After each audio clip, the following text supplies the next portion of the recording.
औज़ुबिल्लाहिमिनश्शैतानिर्रजीम बिस्मिल्लाहिर्रहमानिर्रहीम। बरदरान तरीक़त बंदाए नाचीज़ खादमे आस्ताना आलिया चूरा शरीफ दर्जा बेदर्जा तमाम बुज़ुर्गों अज़ीज़ा अज़ीज़ों, जहाँ जहाँ तक मेरी आवाज़ जाती है, जहाँ जहाँ तक वहाँ वहाँ तक सबकी खिदमत में सलाम अर्ज़ करता हूँ। अस्सलामु अलैकुम व रहमतुल्लाहि बरकातुहू। लाज रखता है गुनाहगारों की वो लजपाल, लाज रखता है गुनाहगारों की वो लजपाल। देर हो भी जाए देता है मुसीबत टाल, देर हो भी जाए देता है मुसीबत टाल। आते हैं गैब से ये मज़ामीन ख़याल में, आते हैं गैब से ये मज़ामीन ख़याल में। पिंजरे खाना नवाज सरोज से दर तैबा पर नज़र रखते हैं, पूरे आलम की खबर रखते हैं। माशाअल्लाह माशाअल्लाह माशाअल्लाह माशाअल्लाह। हुण जिहड़ी गल तुहाडे नाल करन लगा, ना चुन्नी दी, ना झग्गे दी, ना काले दी, ना बग्गे दी।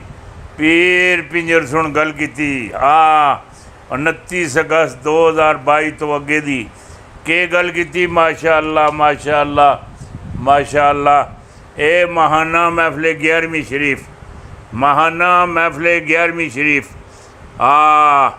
ए 5 सितंबर बेरोज़ इतवार बाद नमाज मगरब ता रात 10 बजे तक आस्ताना आलिया महमदिया गौसिया चिश्तिया कोकाफ शरीफ पर महफिल 11वीं शरीफ मनक़द की जा रही है। जितने भी बीमार हैं इस सारे ममा ने ख़ास की हैसियत से दावत दी जाती है। मुलाकात भी होगी, दुआ भी होगी, दुआ भी होगी और बीमारियों के लिए रब की बारगाह में इल्तिजा भी होगी। जिन बच्चियों और बच्चों के रिश्ते नहीं होते, जिन बच्चियों और बच्चों को नौकरियां नहीं मिलती हैं, वो भी आकर शामिल हों दुआ में। अल्लाह मेहरबानी करेगा। हमारा काम है दुआ करनी। ये जो शुगर वाले बीमार औरतें, मर्द, बच्चियाँ, बच्चे 1.25 किलो काले छोले कच्चे, काले छोले कच्चे माशाअल्लाह। ये तो हो के पहले तो अपने जिस्म नूं पाक करो। ऐ जी वज़ू करियाँ, नाखन उतार के, गंदे वाल उतार के सही तरीके नाल साफ करके फिर 3 पानी नाल छोले नूं धोवो, धो के सुकाओ, सुका के फिर प्लास्टिक दे थैले ही नहीं पाने, फिर कपड़े ही चाड़ने। कपड़े जिहड़ी गल तुहानूं मैं आखना पिया। नाल कड़वा तेल ले आओ, नाल कलवंजी ले आओ, सुंड ले आओ, अदरक ले आओ, पुदीना ले आओ और कड़वे तेल दे नाल नाल नाल नाल नाल नाल माशाअल्लाह बेसन जड़ा अच्छा अल्लाह वो 2.5 किलो ले आओ। उसकी रोटी पकाओ और दही नाल बह के सवेरे ही सवेरे ताज़ी रोटी ना खाओ, बासी रोटी खाओ। अल्लाह मेहरबानी करसी। बासी रोटी अंदर मेरे रब सुन नबी दे नाम ते बड़ी शफा रखी। ये हुण सऊदीया चले जाओ, जिहड़ी ताज़ी रोटी है 1 रियाल दी लभदी, जिहड़ी बासी रोटी 2 रियाल दी लभदी। जिहड़ी गल आखना पिया, ये बासी रोटी खाया करो, ताज़ी रोटी ना खाया करो। जिहड़ी गल मैं आखना पिया ये वड्डी गल दे दी थी। और दुआ भी शामिल होवो। ममाने ख़ास की हैसियत से आपको दावत देता हूँ, दावत देता हूँ। जिहड़ी गल आखना पिया दावत देता। साहबजादा सईद अहमद जलाली साहब का ख़िताब होगा। साहबजादा कामल अली आल मारूफ कामल पीर का भी ख़िताब होगा, जिहड़ी गल में आखना। और उसके बाद मेरा अपना भी बयान होगा। ताज़ी पेशन गोइयों भी होंगी। और उसके बाद मौजूदा जो सितंबर आ गया, हुकूमत उत्ते बहुत बड़ा एक्शन आने वाला।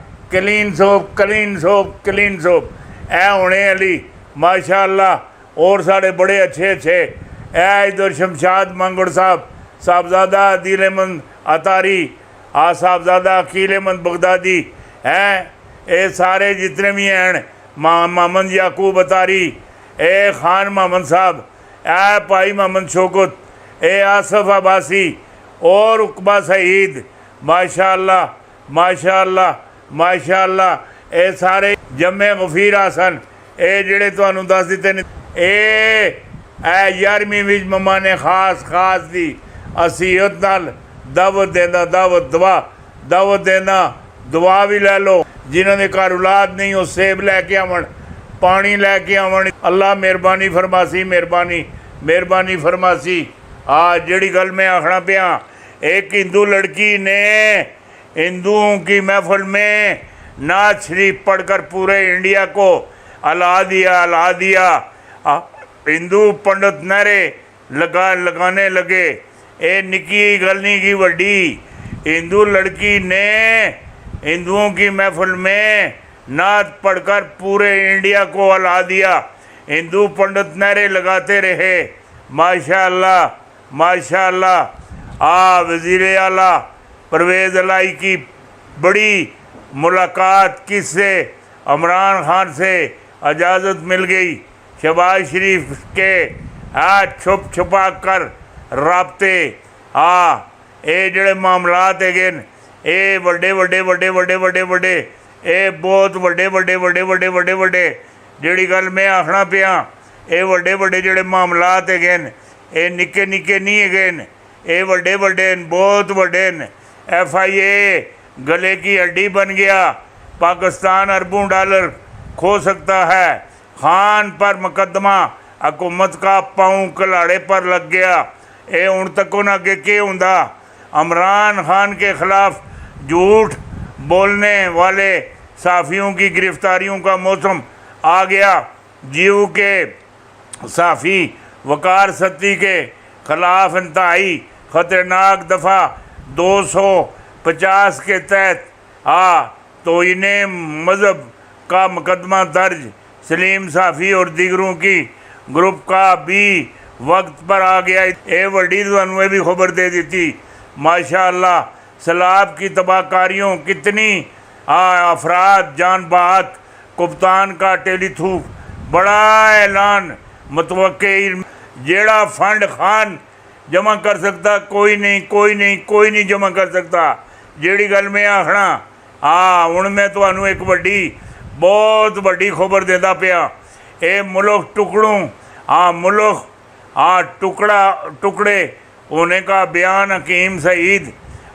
ये जड़ा गवर्नर सी हकीम सईद ये आखना इमरान आसी पाकिस्तान टुट जासी। ये हकीम साहब तो मर गए, मरने वाले बुरा भला नहीं आखना चाहिए। यह हुण तकने मुल्क तरक्की करना या मुल्क टुटना। ने इमरान खान के मतलब क्या पेशन गोई की थी? हकीम मोहम्मद सईद ने अपनी किताब में इमरान खान के मतलब हैरत अंगेज़ पेशन गोइयाँ की थी।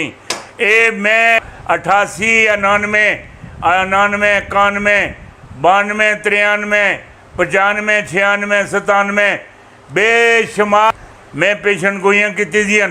एक पेशन गोई विचों गलत साबित करके दियो। एक कोई पेशन गोई खान ने सिलसिले गलत साबित करके दियो, फिर तुहानूं मन जाना। ये खान नाल जो कुछ किते लगे दियो, ये जो कुछ इकट्ठा करके सामने चाड़ने पियो, ये तुहाडी नीयत उत्ते भी शकत है। जिहड़ी गल तुहानूं आखना ये वड्डी तुहानूं गल दे दी। वड्डी ये खान पाकिस्तान नूं उत्ते लैके जासी, उत्ते लैके जासी। ये जिन्ने हैं ये खमीर ते पतीर इन्हां दे फाइलां वाह ए फाइलां ते फाइलां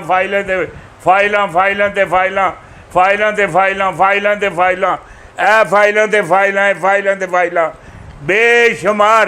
ये जिहड़े नून लीग वाले हैं, पीपल पार्टी वाले हैं, ये जिहड़े फजले रहमान ए ग्रुप वाले हैं, वली खान पार्टी वाले हैं और PTI के अपने भी जिहड़े ये शेर दे शिकारी ये भी नाल नथी है। इन्हों माफ़ी नहीं लभनी। ना तुसी केड़ी गल करने पे हो? इन्हां नसनिया राह नहीं लभण लगा। जिहड़ी गल मैं आखना पिया ए तुसी तक के नहीं हो। ए वड्डी तुहानूं खबर दे दी। वड्डी बहुत वड्डी खबर दे दी। माशाअल्लाह।